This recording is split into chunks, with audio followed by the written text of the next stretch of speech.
Bonjour Agnès de Sarthe, merci de venir à la Galerne nous parler de La chance de leur vie, votre nouveau roman qui paraît aux éditions de l'Olivier.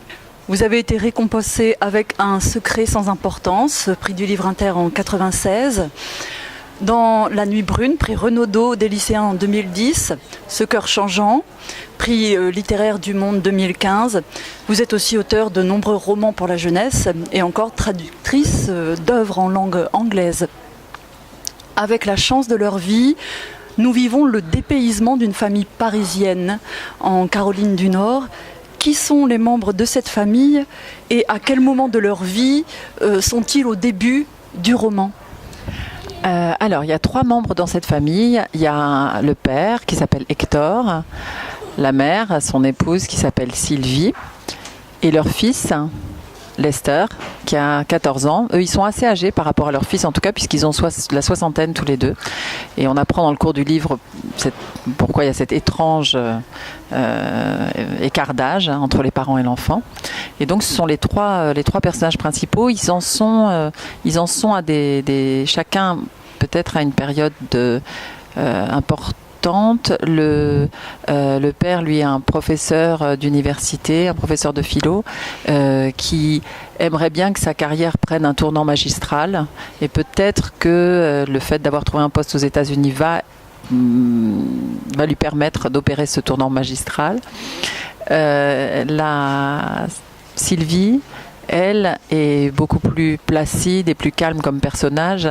Elle est à un moment de sa vie où elle se dit mon fils est grand, il n'a plus besoin de moi. Mon mari, je suis pas sûre non plus que ce soit vraiment qu'il ait pas un peu envie d'aller voir ailleurs. Donc, à quoi je sers ? Ce qui est un moment de la vie.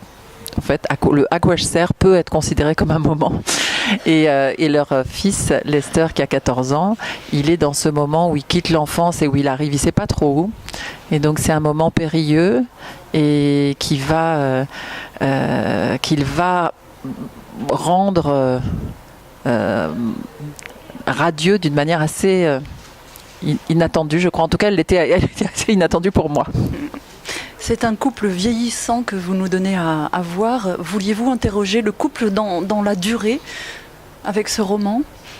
Oui, entre autres choses, je me suis intéressée au couple, c'est vrai, et au corps aussi, au regard à l'intérieur d'un couple, le regard de chacun sur le corps de l'autre qui se modifie.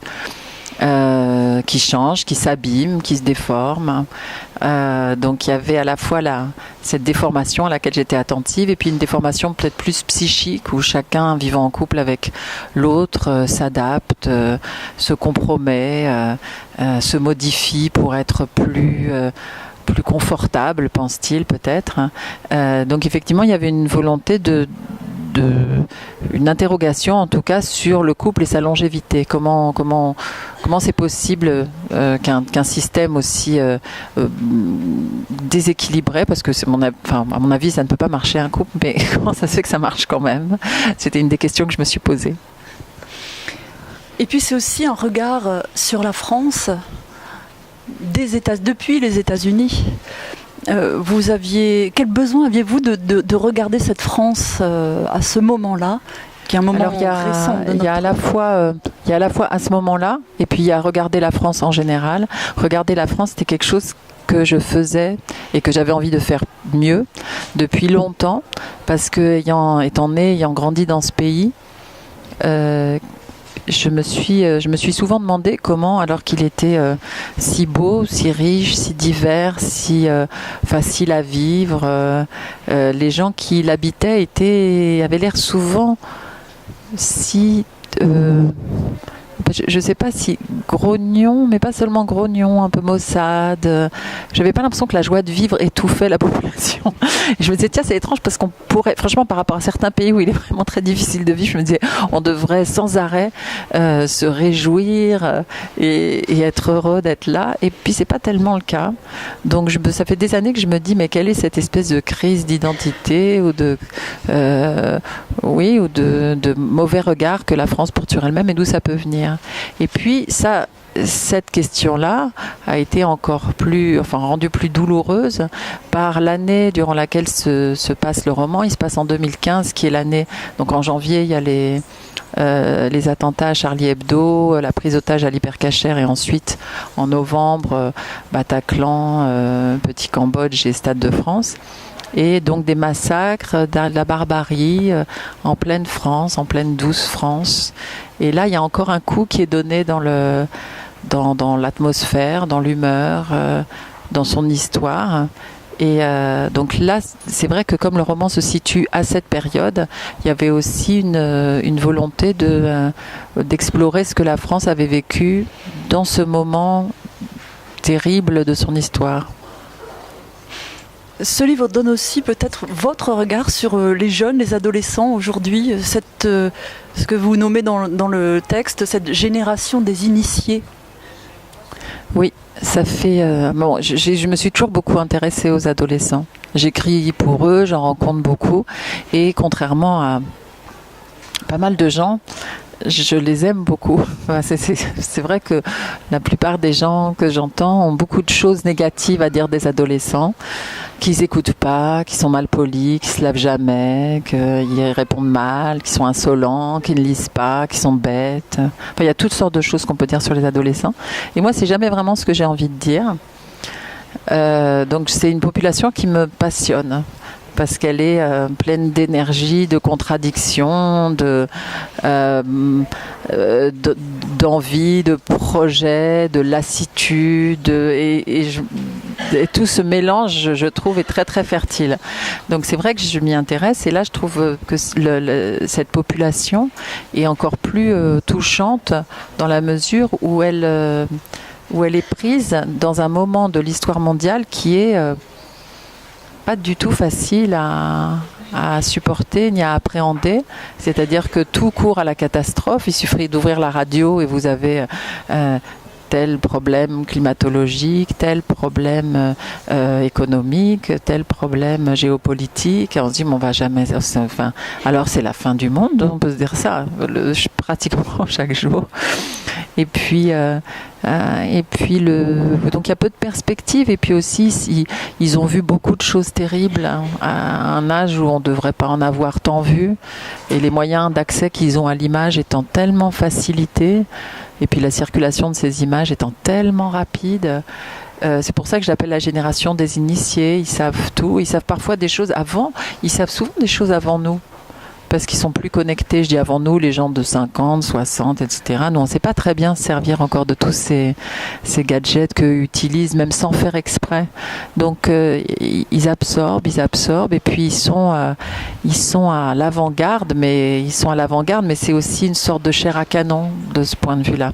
Et donc, j'ai encore plus de tendresse et d'intérêt pour eux. Et comment en êtes-vous venu à dépayser cette famille aux États-Unis ?